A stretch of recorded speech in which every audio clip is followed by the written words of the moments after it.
baca Matius 20 ya.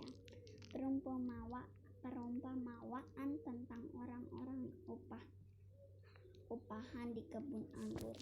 Ayat 2, setelah ia sepakat dengan pekerja-pekerja itu mengenai upah sendinar sehari, ia menyuruh mereka ke kebun anggurnya. Kira-kira pukul 9 pagi, ia keluar pula dan dilihatnya ada lagi orang-orang lain mengganggur di pasar. Katanya kepada mereka, pergi juga kamu ke kebun anggurku, dan apa yang pantas akan ku berikan kepadamu. Dan mereka pun pergi. Kira-kira pukul 20.00 dan pukul 3 petang, ia keluar pula dengan melakukan sama seperti tadi. Kira-kira pukul 5 petang, ia keluar lagi dan mendapati orang-orang lain pula.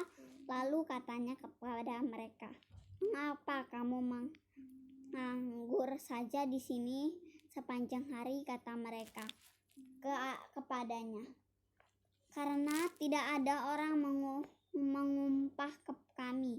Katanya kepada mereka, "Pergi, jugalah kamu ke kebun anggurku."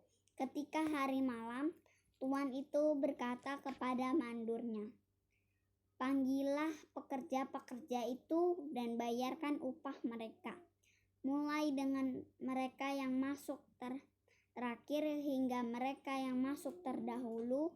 Maka datanglah mereka yang mulai bekerja kira-kira pukul 5 dan mereka menerima masing-masing 1 dinar. Kemudian datanglah mereka yang masuk terdahulu, sangkanya akan mendapat lebih banyak, tetapi mereka pun menerima masing-masing 1 dinar juga. Ketika mereka menerima, mereka bersungut-sungut kepada tuan itu. Katanya, "Mereka yang masuk terakhir ini hanya bekerja 1 jam, dan engkau menyamakan mereka dengan kami yang sehari-hari suntuk bekerja berat dan menanggung panas terik matahari." Tetapi tuan itu menjawab seorang dari mereka, "Saudara, aku tidak berlaku tidak adil terhadap engkau.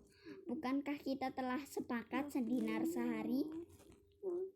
Ambillah bagimu dan pergilah.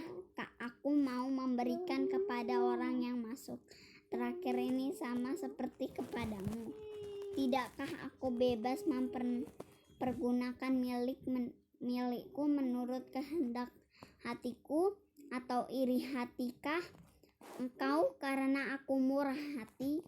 Demikian orang yang terakhir akan menjadi yang terdahulu, dan yang terdahulu akan menjadi yang terakhir. Pemberitahuan ketiga tentang penderitaan Yesus.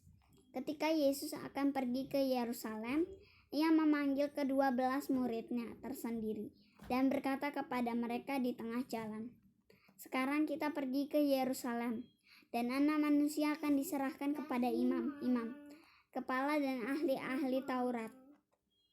Dan mereka akan menjauhi Dia, hukuman mati.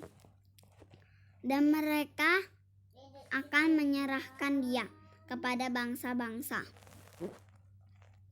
yang tidak mengenal Allah, supaya Ia diolok-olokkan, disesah, dan disalibkan, dan pada hari ketiga Ia akan dibangkitkan." Permintaan ibu Yakobus dan Yohanes, bukan memerintah melainkan melayani.